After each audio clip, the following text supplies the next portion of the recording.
بسم الله الرحمن الرحيم.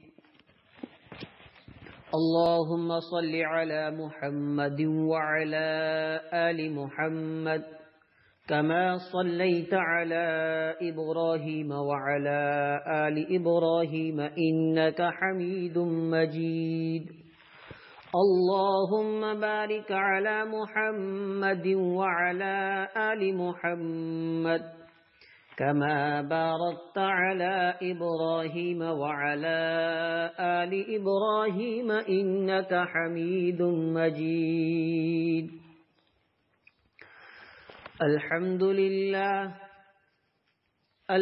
لله رب العالمين، والصلاة والسلام على سيد الأنبياء والمرسلين وعلى آله وصحبه أجمعين.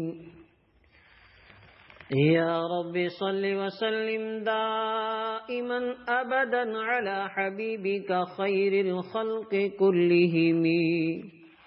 يا رب صل وسلم دائما أبدا على حبيبك خير الخلق كلهم. يا رب صل وسلم دائما أبدا على حبيبك خير الخلق كلهم. يا رب صل وسلم دائما أبدا على حبيبك خير الخلق كلهم. أما بعد، أعوذ بالله من الشيطان الرجيم. بسم الله الرحمن الرحيم. اقرأ باسم ربك الذي خلق، خلق الإنسان من علق. اقرأ وربك الأكرم الذي علم بالقلم، علم الإنسان ما لم يعلم. صدق الله العظيم.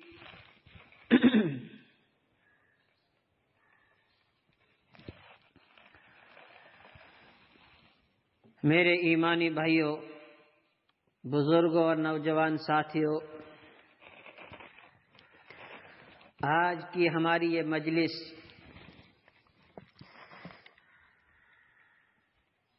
سیرت پاک کی 7ویں مجلس ہے۔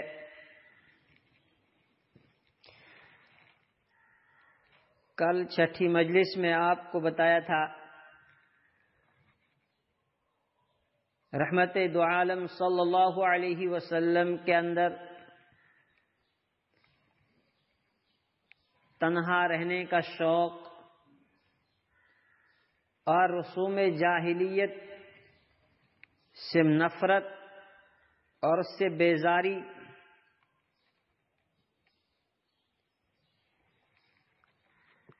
تو آپ صلی اللہ علیہ وسلم تنہائی میں رہنے کے لیے غار ہرا میں جاتے تھے اور کئی دن وہاں قیام کرتے اور غور و فکر کرتے، اس فکر اور سوچ میں رہتے تھے کہ کس طریقے سے انسانیت کو اس آفت سے نکالا جا سکتا ہے۔ آج کی اس مجلس میں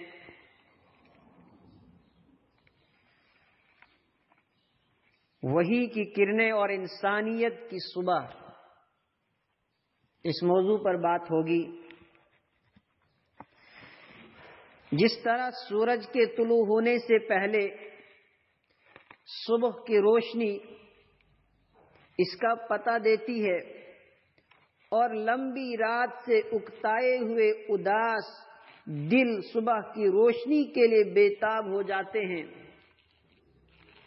اسی طرح وحی کا سورج طلوع ہونے سے پہلے کچھ ایسے حالات بننے لگ گئے کہ حضرت نبی اکرم صلی اللہ علیہ وسلم کو تنہا بیٹھ کر خدا کی قدرت میں غور کرنے کا شوق بڑھ گیا۔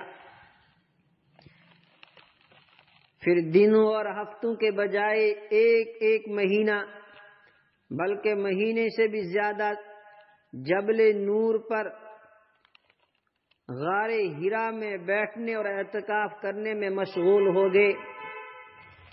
نیز ان دنوں بہت سچے خواب دیکھنے لگ گئے، یہاں تک کہ جو کچھ رات دیکھتے صبح وہی ہو جاتا۔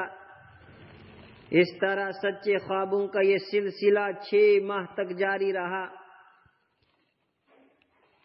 جس کو زمانہ ارہاس کہا جاتا ہے، جس کے آخر میں محققین کے مطابق رمضان المبارک کا وہ مہینہ آ گیا جس میں آپ اسی غار میں اعتکاف فرما رہے تھے اور 21ویں رات قدرت کی کاریگری میں غور و فکر فرما رہے تھے کہ اچانک حضرت جبرائیل علیہ السلام غار میں تشریف لے آئے۔ 21ویں رات قدرت کی کاریگری میں غور و فکر فرما رہے تھے کہ اچانک حضرت جبرائیل علیہ السلام غار میں تشریف لے آئے۔ اس وقت آپ صلی اللہ علیہ وسلم کی عمر مبارک 40 سال 6 ماہ تھی۔ آپ کو نہ خوف محسوس ہوا، نہ آپ ڈرے، آپ سکون سے بیٹھے رہے کہ جبرائیل سامنے بیٹھ کر فرمانے لگے، پڑھیے۔ آپ نے جواب دیا، میں پڑھا ہوا نہیں۔ حضرت جبرائیل علیہ السلام نے آپ کو سینے سے لگایا اور زور سے دبایا، پھر کہا، پڑھیے۔ رسول اللہ صلی اللہ علیہ وسلم نے فرمایا، میں پڑھنا نہیں جانتا۔ فرشتے نے پھر زور سے دبا کر کہا، پڑھیے۔ آپ صلی اللہ علیہ وسلم نے یہی جواب دیا۔ تیسری مرتبہ فرشتے نے اتنے زور سے دبایا کہ حد ہی کر دی۔ پھر جبرائیل علیہ السلام نے سورہ اقرا کی 5 آیتیں پڑھ کر سنائی۔ اقرأ بسم ربک الذی خلق، خلق الانسان من علق، اقرأ وربک الاکرم، الذی علم بالقلم، علم الانسان ما لم یعلم۔ آپ اپنے رب کے نام سے پڑھیے جس نے پیدا کیا، اس نے انسان کو خون کے لوتھڑے سے پیدا کیا۔ آپ پڑھیے اپنے رب، آپ پڑھیے، آپ کا رب بڑا کریم ہے جس نے قلم سے تعلیم دی، انسانوں کو ان چیزوں کی تعلیم دی جن کو وہ نہ جانتا تھا۔ ان آیتوں میں انسان کے لیے کیا پیغام ہے اور ان آیتوں کو پڑھ کر انسان کے اندر کیا احساس پیدا ہوتا ہے، اس کو سمجھنے کے لیے ان آیتوں میں ایک مرتبہ پھر غور فرمائیے۔ رب العالمین فرماتے ہیں، اے حبیب آپ اپنے رب کے نام کے ساتھ پڑھیے جس نے پوری کائنات پیدا کی ہے، جو اتنی بڑی کائنات کو پیدا کر سکتا ہے۔ اس کے لیے ایک امی کو قاری، ہادی بلکہ جنوں اور انسانوں کا معلم اور استاد بنانا کیا مشکل ہے۔ آخر جمے ہوئے خون کا لوتھڑا جس میں نہ عقل تھی نہ ہوش، اسے کس نے اشرف المخلوقات حضرت انسان بنا دیا۔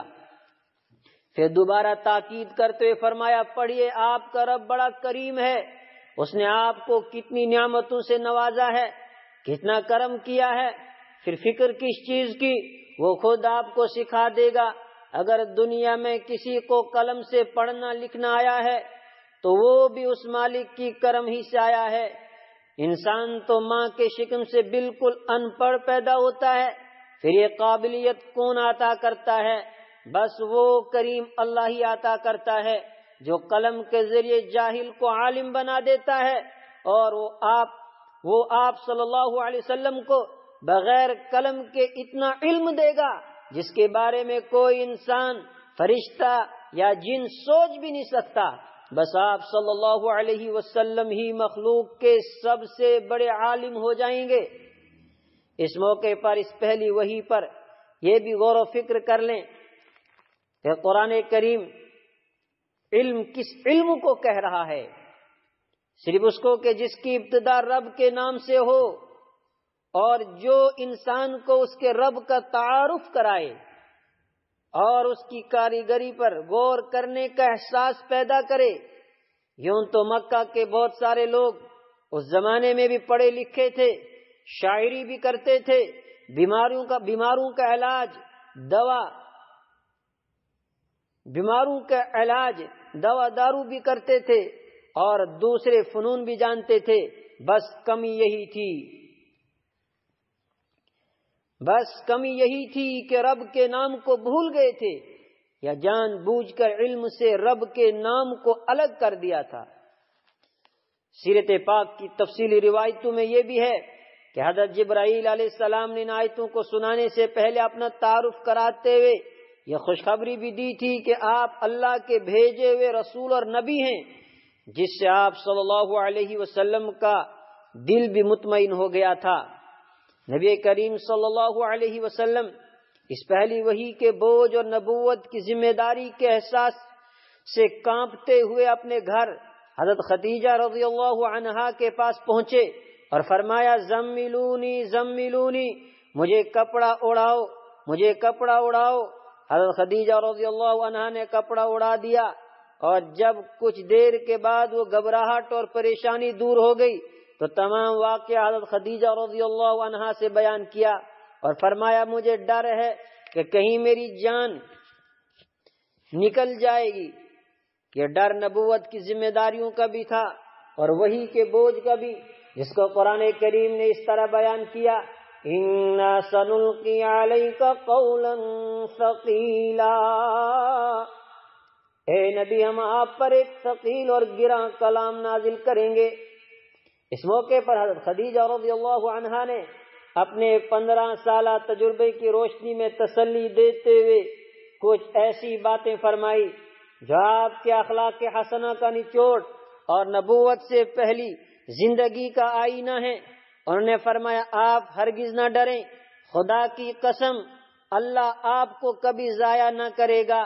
آپ تو رشتہ داری کا خیال رکھتے ہیں، آپ کی صلہ رحمی بالکل محقق ہے، ہمیشہ آپ سچ بولتے ہیں، لوگوں کے قرض ادا کرتے ہیں، ناداروں کی خبر گیری فرماتے ہیں، لوگوں کی امانتیں ادا کرتے ہیں، مہمانوں کی ضیافت کا حق ادا کرتے ہیں۔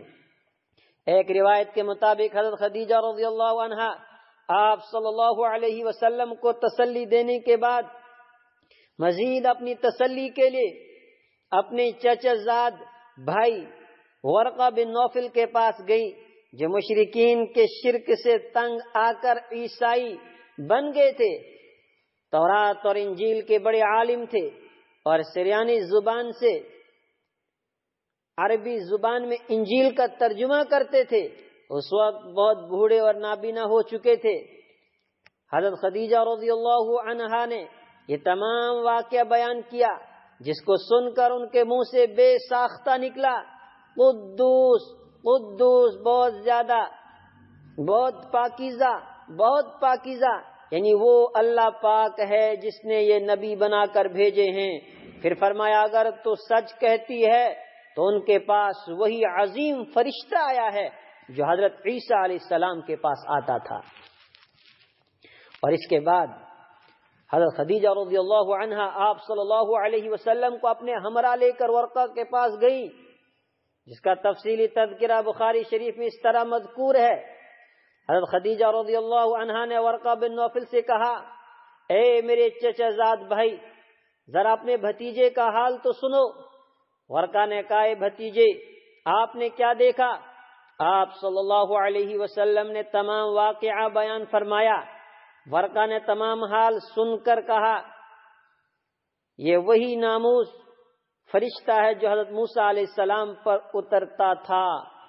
کاش میں تمہارے زمانہ پیغمبری میں قوی اور توانا ہوتا جب آپ کی قوم آپ کو وطن سے نکالے گی، یا کم از کم زندہ ہی ہوتا۔ آپ نے بہت تعجب سے فرمایا، کیا وہ مجھ کو نکالیں گے؟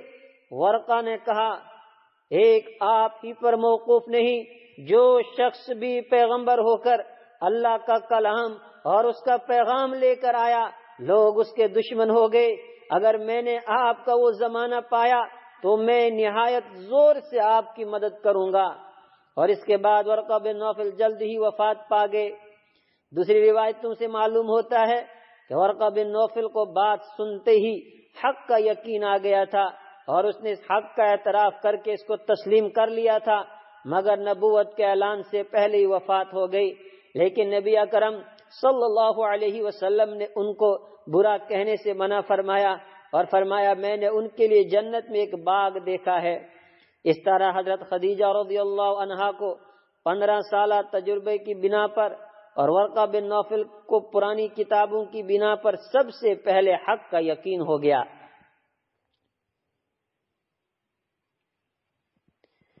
اور اس کے بعد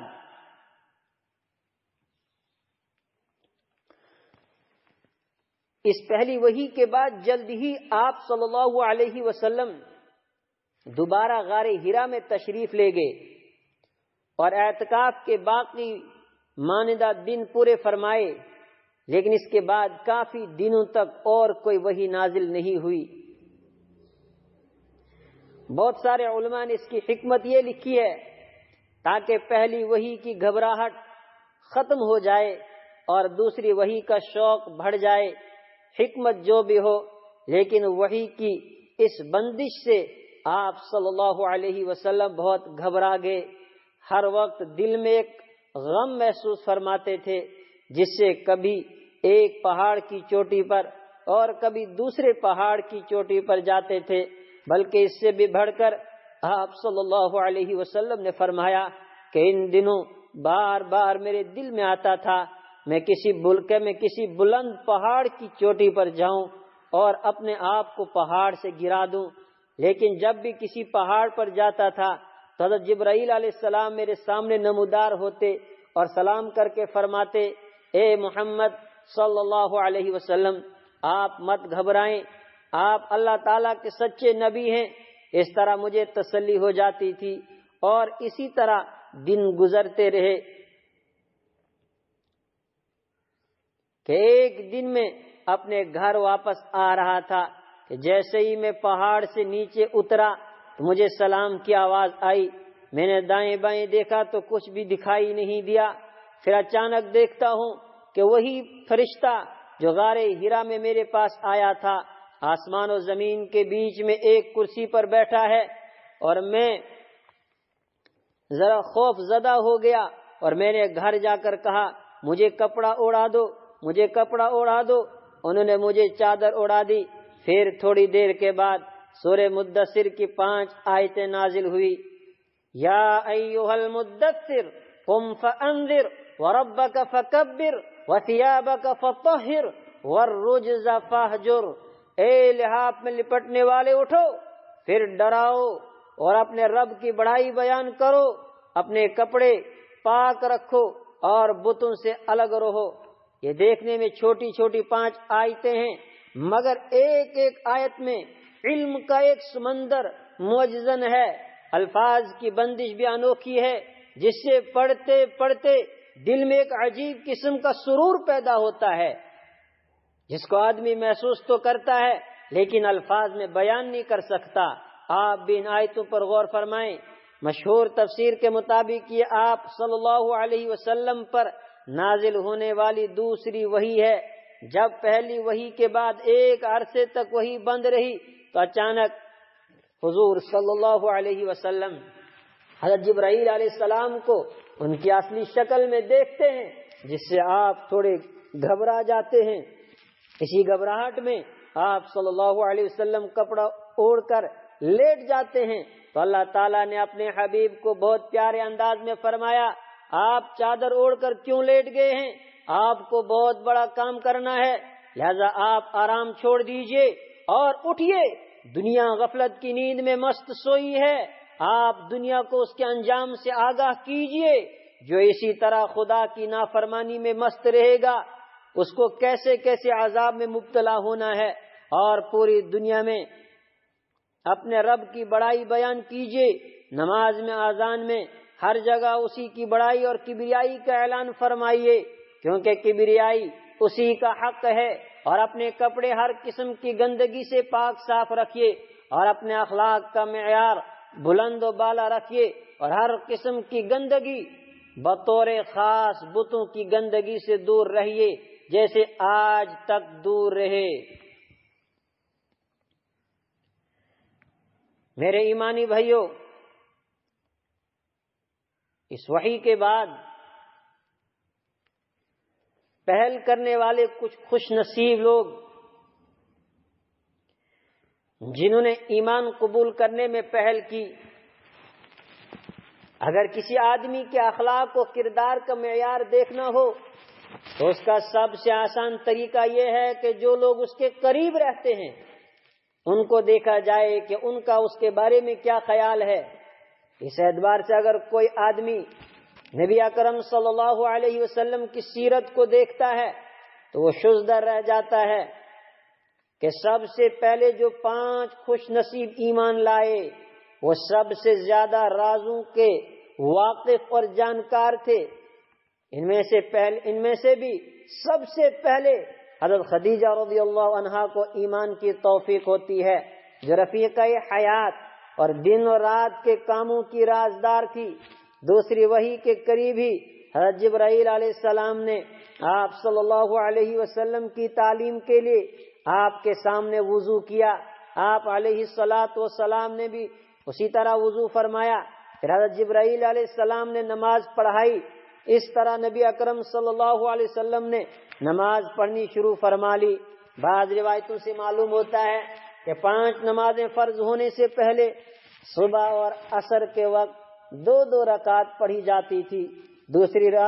دوسرے رات میں لمبی 2 رکعت کر کے جتنی رکعت میسر ہوں پڑھی جاتی تھی۔ نبی کریم صلی اللہ علیہ وسلم نے حضرت خدیجہ رضی اللہ عنہا کے سامنے وضو فرمایا، جس کو دیکھ کر حضرت خدیجہ نے بھی اسی طرح وضو کیا، اور پھر آپ صلی اللہ علیہ وسلم نے 2 رکعت نماز پڑھی تو وہ بھی آپ کے ساتھ کھڑی ہو کر نماز پڑھنے لگ گئی۔ حضرت خدیجہ رضی اللہ عنہا کو آپ کی نبوت کا پہلے ہی دن سے یقین ہو گیا تھا، اب باقاعدہ ایمان میں داخل ہو گئی۔ دوسرے خوش نصیب حضرت علی رضی اللہ عنہ ہیں۔ آپ نبی اکرم صلی اللہ علیہ وسلم کے چچا زاد بھائی تھے۔ ان کے والد ابو طالب کی مالی حالت کچھ کمزور تھی، اس لیے وہ نبی اکرم صلی اللہ علیہ وسلم کے ساتھ ہی رہتے تھے۔ ایک دن وہ حضرت نبی اکرم صلی اللہ علیہ وسلم اور حضرت خدیجہ کو نماز پڑھتے دیکھ کر بہت حیران و پریشان ہو گئے کہ یہ قیام، رکوع، سجدہ اور قعدہ یہ کیا طریقہ ہے؟ نبی کریم صلی اللہ علیہ وسلم نے فرمایا، یہ اللہ تعالیٰ کا سچا اور برحق دین ہے، اسی کی تبلیغ کے لیے اللہ تعالیٰ اپنے نبیوں کو مبعوث فرماتے ہیں۔ حضرت علی رضی اللہ عنہ کی عمر اس وقت 8 یا 10 سال تھی، اس لیے ان کو اس سے بہت تعجب ہوا، مگر چونکہ انہوں نے آج تک نبی اکرم صلی اللہ علیہ وسلم سے کبھی بھی جھوٹ نہیں سنا تھا، ہمیشہ سچ ہی سنا تھا، اور نبی اکرم صلی اللہ علیہ وسلم سے محبت بھی بہت زیادہ کرتے تھے، اس لیے چپ چاپ سنتے رہے۔ نبی اکرم صلی اللہ علیہ وسلم نے ان کو بھی اس دین کی دعوت دی۔ انہوں نے عرض کیا، میں اپنے والدین سے مشورہ کر لیتا ہوں۔ آپ صلی اللہ علیہ وسلم نے فرمایا، اے علی، اگر تم اسلام قبول نہیں کرتے تو اس راز کو کسی پر ظاہر نہ کرو۔ حضرت علی رضی اللہ عنہ نے یہ رات گہری سوچ و فکر میں گزاری، نبی اکرم صلی اللہ علیہ وسلم کی باتوں میں غور کرتے رہے۔ دوسرے دن صبح سویرے ہی آپ کی خدمت میں حاضر ہوئے اور عرض کرنے لگے، مجھے کسی سے مشورہ کرنے کی کوئی حاجت نہیں، آپ مجھے دین سکھائیے اور نماز کا طریقہ بتائیے۔ میں آپ پر ایمان لے آیا ہوں اور آپ کی پیروی کرنے کا فیصلہ کر چکا ہوں۔ نبی اکرم صلی اللہ علیہ وسلم نے ان کو دین سکھایا،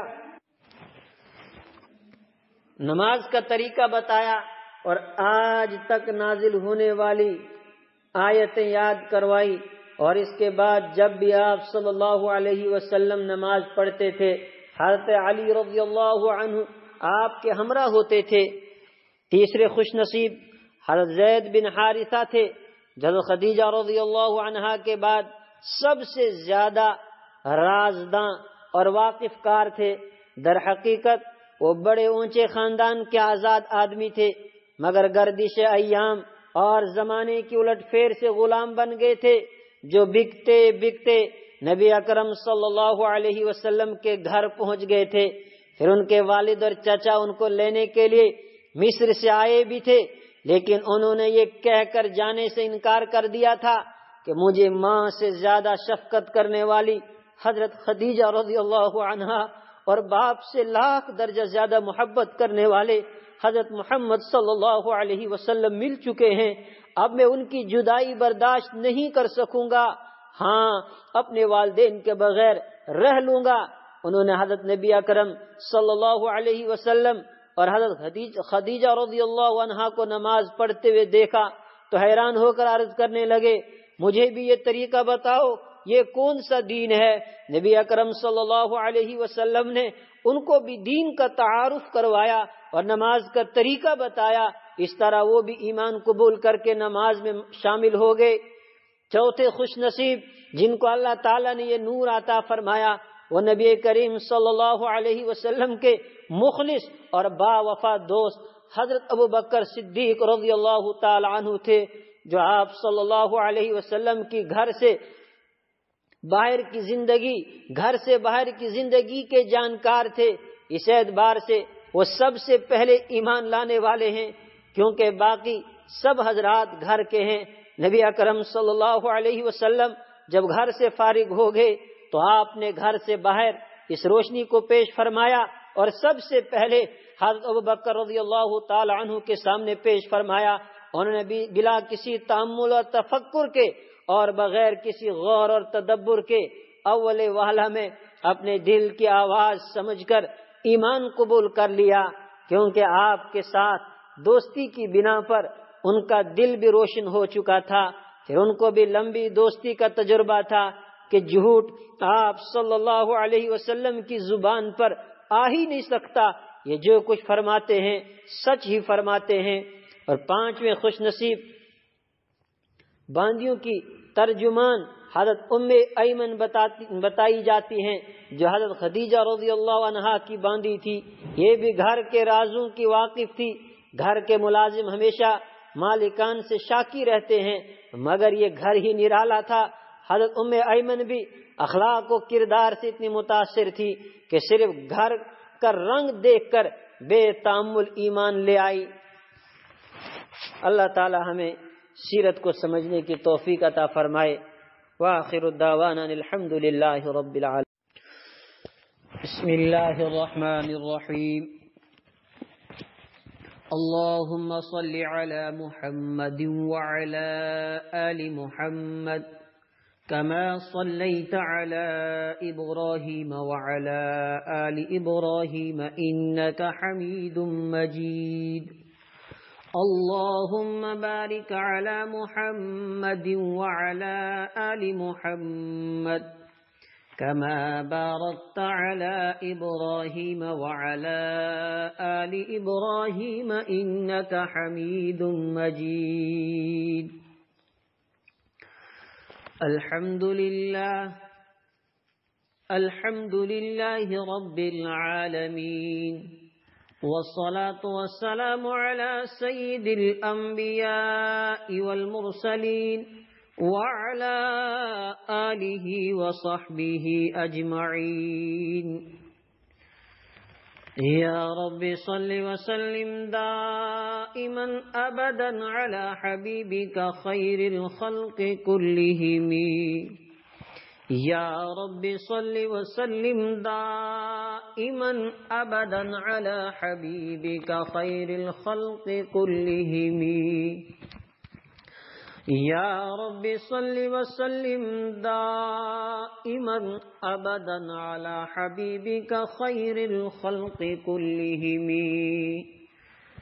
يا رب صل وسلم دائما أبدا على حبيبك خير الخلق كلهم أما بعد أعوذ بالله من